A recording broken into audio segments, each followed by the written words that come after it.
各位好，歡迎嚟到大象電視台。今日係2026年嘅6月27號啊！呢度係裕民坊。我記得小時候咧，呢度都係有好多建築物㗎，但係而家都全部拆晒啦。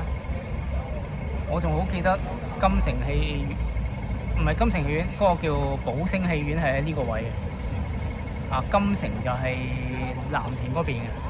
跟住就呢度一路望過去都係一紮建築物，其中一個叫做樂奇健身啊，我都冇去過樂奇健身，咁就我朋友去過。滄海桑田呢度都已經係有新嘅發展啦，起咗海匯呢個建築物。呢個社區咯，可以話係。咁就政府近排會有新嘅安排，就係會封咗呢個裕民坊啦。所以見到好多龍友，即係攝影嘅愛好者咧，就會喺度影相喎。咁我相信佢係影低裕民坊封鎖前嘅景象啦。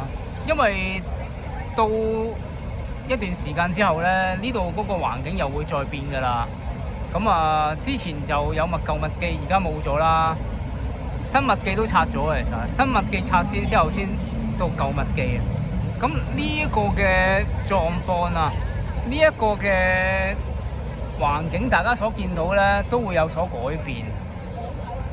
咁我相信將來之後呢啲建築物都會有其他嘅唔同嘅發展，或者會拆卸啊，或者會係有其他嘅改變啦。